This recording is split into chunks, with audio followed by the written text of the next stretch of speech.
What's poppin', Shea Butter Beauties, and welcome back to my channel.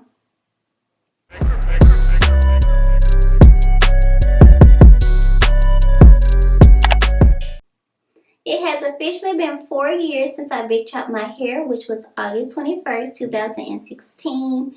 And I am today going to share some pictures of my hair from that time span of 2016 to now. And I'm also going to share 5 major things that I learned after big chopping my hair.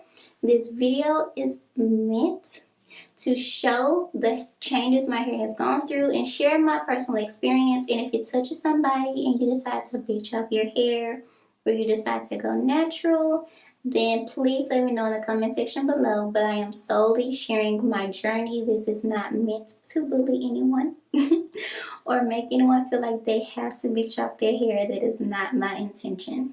So let's hop into it. The first thing that I realized immediately was that shrinkage is a real thing.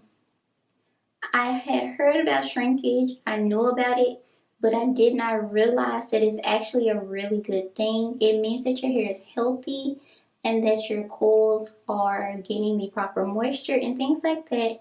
So shrinkage is actually a very positive thing. It can just be very annoying and very just, you want that length retention, but shrinkage is actually your friend. The next thing is I was looking up people on YouTube who had my hair tight, not knowing that the porosity is far more important than the hair type, because for high porosity hair, it's harder to keep your hair moisturized. Your hair dries much quicker and it takes a lot more to make sure that moisture is maintained. But for low porosity, it's harder to get the moisture in. So my number one video on my channel is actually my rice water video, but rice water was not my friend, and I learned for my hair personally, because of my low porosity, after my hair switched on me from high porosity, because your porosity can change. So I would recommend doing a porosity check when you notice your hair is no longer cooperating or doing how it used to do. Doing a porosity check can definitely tell you if you need to switch up your routine. But I cannot use fermented rice water that I made myself on my hair, but I've been using it in the Curlsmith Scalp Recipe Collection, and it's mixed with other ingredients, and my hair has been doing just fine. It's staying moisturized and I'm not having any issues.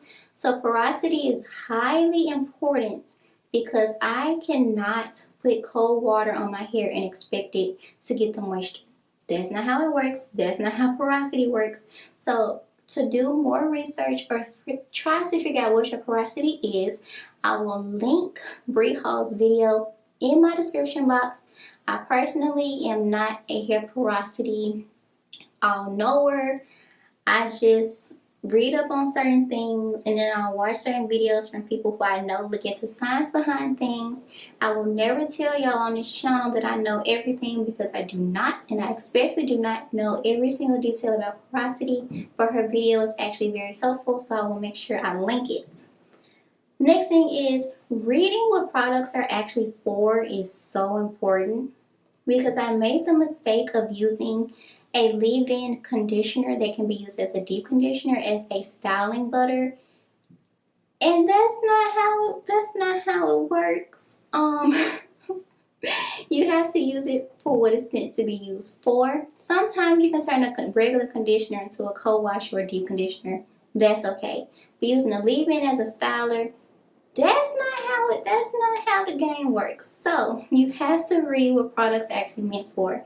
If it does not say it's going to tame freeze, you can't have the expectation that it's going to tame freeze. If it does not say it's hydrating or moisturizing, you can't expect it to be hydrating and moisturizing. So you have to read what products are actually meant to do for your hair. And it is so important to read the ingredients, because if you're someone like me with an allergy, you have to read the product ingredients to make sure none of your allergens are actually in them. I had no idea at the time of me using the Mielle Organics Rosemary Mint Collection that I am allergic to almonds and almond oil.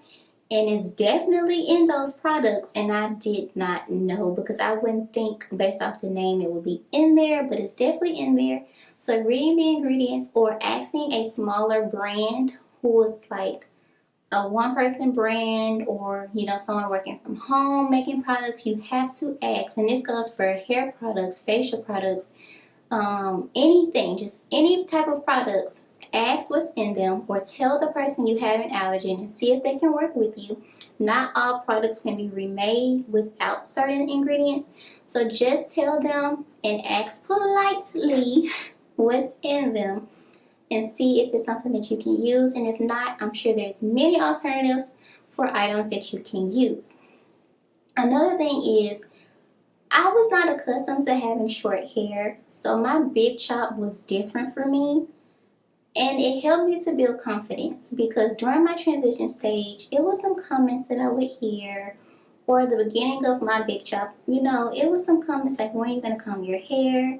Your hair is not really curly, just all these different things.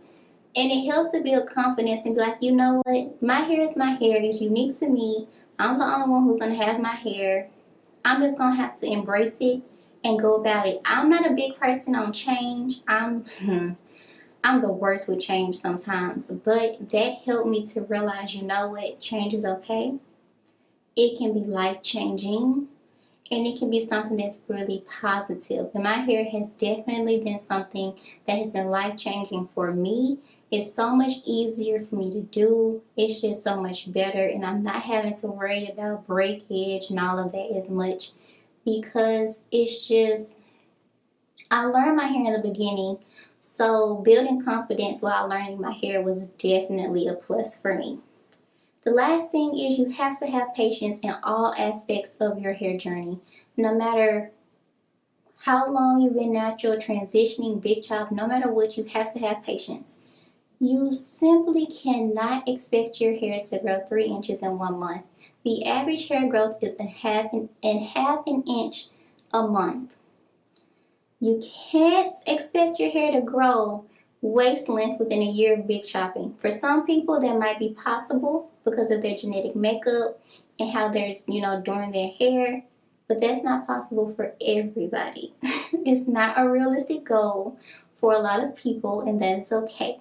That's also why it's important to have confidence, because you're definitely going to have to wait a while. And I know you're seeing my pictures with the dates, and it seems like my hair grew really quick, and it did, but it's not as long as I thought it would have been, honestly.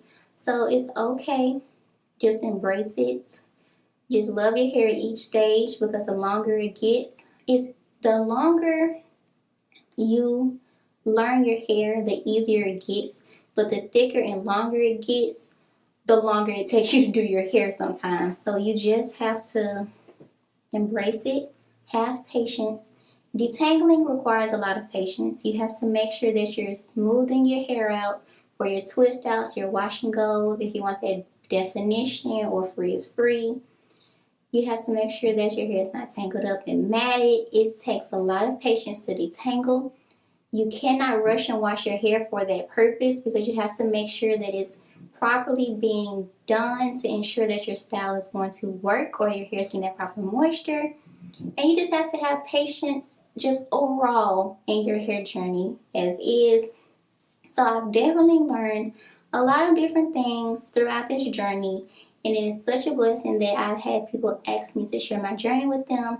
And I'm so grateful for everyone who followed my journey with me. I love you guys so, so, so much, and I'm so appreciative of my mother because she styles my hair for me. I've been working on my parting, as I said I was going to do. My parting is getting better, but as far as styling, like twisting to the scalp, braiding to the scalp, that's that's still a work in progress. So I'm so grateful for her, and I'm so thankful and so appreciative. And I'm so thankful for all of the people in my life who support me and have made me understand and realize that my hair is my hair and it's going to be what it is. But just having a strong support system and people who encourage you to keep going with your hair journey is so important. And having people around you who too are, you know, transitioning, big chopping, or just natural in general, makes it so much easier because you have someone who truly understands you. So that is another reason why I'm so happy that I decided to make the jump and actually make my channel, because the feedback that I get from you guys is so heartwarming and it makes me feel so good. So I really hope you enjoyed this video. Thank you so very much for watching. Peace out, beauties, and remember, you are beautiful and your hair is unique to you. Bye.